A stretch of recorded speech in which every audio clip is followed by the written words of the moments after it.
All right, I'll start with my standard question I'm doing all day. Where in the process do you want to be brought in? From jump, from concept, from like where do you want to be brought in? Is it better early? Is it better late? That's a great question. Yeah, earlier is always better. I have a little tougher time. I don't know how these guys feel, but like when I just get a script, I feel like I can't really I need something visual in addition to a script. Like sometimes when I'm not great at reading scripts, like when like something happens and you're like, you read the next line and it's like, no, that's a 5-minute sweeping montage. I'm like, shit, I missed it. Like I didn't even catch that.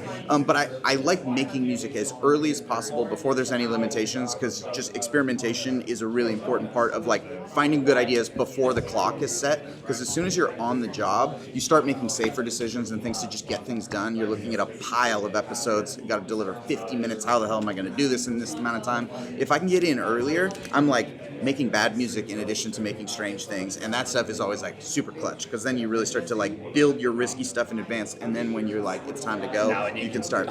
Now, is that different with animation than it is with live action? Yeah, so like animation, obviously we're starting at the very beginning because the animation process takes so long. So that being said, I've done one show. I did Devil May Cry for Netflix, and that was like, this is all due in 1 month, and that was a mad dash, and there's something thrilling about that. But Arcane, I was at the beginning of every 3 years, I'm there where like I'm writing music to pencil sketches and stuff like that, and I like digging that deep. And also I'm not that fast. I like having like a little bit of time to just kind of like breathe for a second, because I'm just not that when it's like this is due by midnight, I start to panic. Like it's hard for me to like. Some people feel alive during those moments. Yeah. I melt. You need your time. Yeah.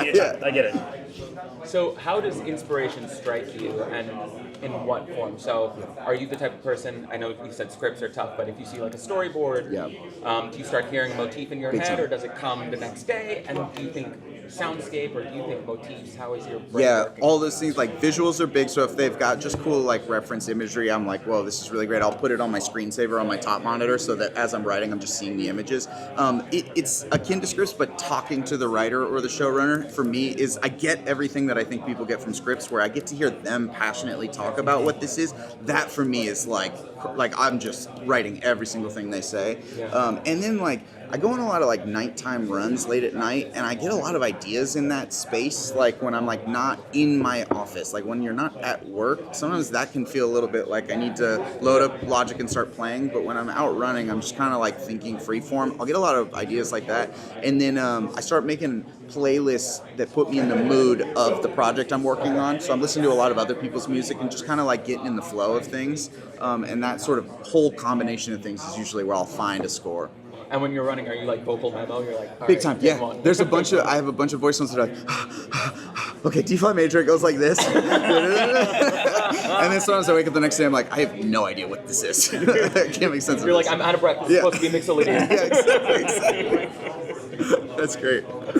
Hi, what's your process for developing recurring musical motif for characters like Jinx or V, please? Yeah, like the fun thing about doing a real epic leitmotif-based thing is just like inventing them and then getting to decide how often do you infuse them everywhere. It's a little tough sometimes when you're like working on a 9-episode show and being like, have we over-quoted the motif? Have we under-quoted it?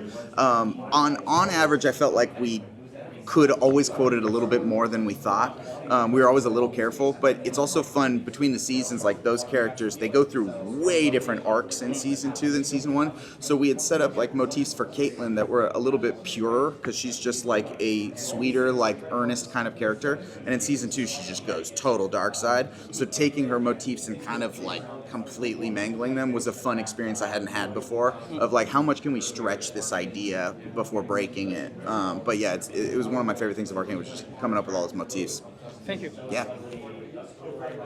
Now, when you come up with motifs or ideas, how much are you influenced by music in general, composers you like, and then genre and soundtrack music distinct from general music? For the motifs, I don't think I borrow as much reference. I just kind of, wherever that spirit comes from, where you're just, I'm hearing a thing and it's got to come out, that's where the motifs come from. The dressing and everything else is a lot of references for me. Like, what genres does our showrunner like?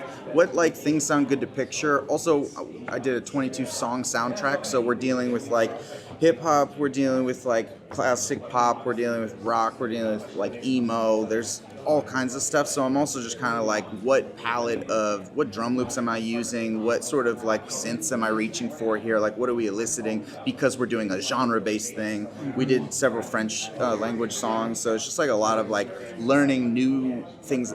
There's a lot of like new artists and new corners of the music world I never knew about that all of a sudden I'm like, this is sick, and now I'm just fans of this thing. Do you have a different approach when you're scoring something versus when you're just songwriting? Yeah, so like to me they're like entirely different disciplines, and your brain has to like behave different ways. The thing about Arcane that was great is like we did both at once, and that was the only time I did that before. Like looking at a scene and film scoring a chorus of a song is crazy, because like when you write a song, you need to have flexibility to be like, all right, should actually be like 15 BPM faster. I think like the hook is good here, but it's not good here, so let me like rewrite this here. But when you're film scoring to a song, like there's dialogue happening now. You can't like rewrite your thing. You have to cater an idea to do exactly what the picture asks of you. And season 1, we're tearing our hair out trying to figure out how to do this in a way that we wouldn't like tangle ourselves up. And by season 2, I really started to feel like we had some swagger of like, okay, I know how far I should develop a song before moving on, because they need time to catch up with animation. They're gonna drop some frames, and then the song can bob and weave. Like you learn so much, and then I'm plugging in very famous artists into our weird architecture that we've built up. So there's just also like you got to build a lot of trust with people so that like they're feeling excited, but they're also giving you what you need for the show. There's just like a lot of interesting masters at play, and I ended up being addicted to how complicated this all is, because it's just one of those things where I'm like, oh man, I feel like there's not a lot of people like walking around that know how to do both of these things fluently. It's like speaking 2 different languages. But yeah, so I could talk your ear off about that, but that's something that I find like really interesting, which is like the creative brain and how writing a song utilizes that, and how making a piece of like orchestral music uses that. You are working across video games and television. What is your ideal workflow when scoring for animation? Yeah, animation, I think I'll piggyback off of that, which is like I'll start developing a thing to maybe like 30 to 40%, and then just move over to another scene or another episode, just because the animation process does take a long time.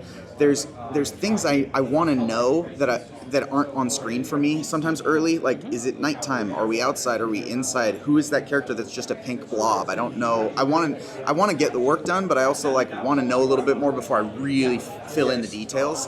So for me, it was like a hot potato kind of situation where I'm just working all around the show, and then every time I've done episode 9, episode 2 animation just came in, it's almost done. Let me go revisit and like upgrade everything we've got there. Thank you. Yeah. So when you're writing, you have your showrunners, you have your producers, and then you did all these individual songs, so you bring in vocalists and all that kind of stuff. Yeah. What's that like, trying to blend everybody's different ideas? How long is it?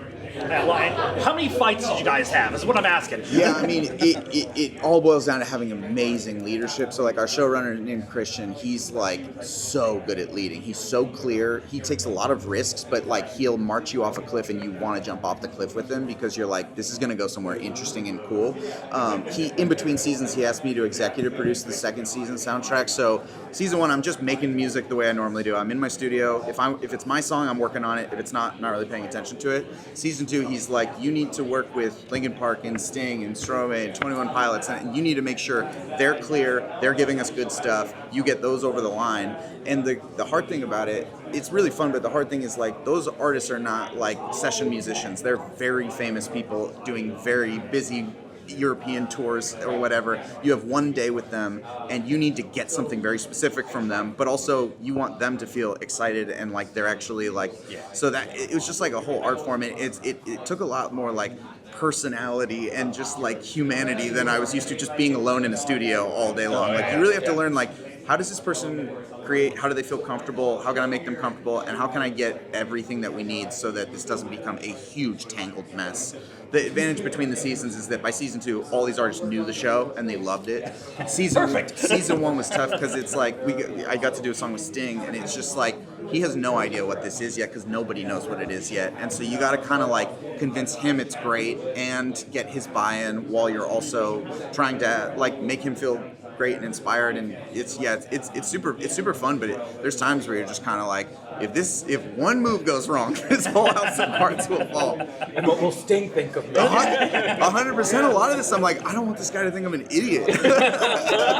And there's sometimes where they make a thing that is genuinely cool, but it's not what the scene needs. And so you have to tell a world-class artist, nah, this ain't it. And they're not. Some of those people are not used to hearing that very often. Yeah. Puts your ego in check, doesn't it? Oh, big time. A lot of times. I mean, being a film composer is like, you're so humble because you're getting rejected all the time. You're writing a dumb cue and you got it. So it's just like, there's so many versions of like getting out of your head out of your own ass and just being like, what is needed here? You're in service of something. So you're like, what does this need? And when I'm missing it, why am I missing it? And how can I get back on track? So what was the best piece of direction you got after you went through all the rejection? Yeah, I really learned by watching Christian the way he led us, and he's one thing that I was bad at initially is like it's way better to just tell somebody something's wrong immediately, like than to try and make them feel good and sort of move them around. I did a little bit of like, I think that's great, but maybe we could try this. Like I'm hinting, and what I got better at is like that's not working, and then being very constructive about why, giving them a clear idea of where you can go from there, because that's how Christian talks to me. Like when I'd miss big, I never felt that bad because he'd immediately paint a picture for me that was like so clear, and I was like, oh, I know why. Now I know why I missed, and now I know what he wants. And then usually try two, I'm always like on the bullseye or close, and that's just a very empowering feeling. And so I just kind of like learned by watching him, and it helps too that I like make records and score. So with all of these artists, I would do the sneaky move that I love, where they'd write something and I'd want to change, but instead of asking for it, I'd like record it in my studio and like sing a new melody. And like it was fun when people would go like, yo, what the fuck? Like they're like, yo, that's good, let's do that. And you're like, yeah, let's go.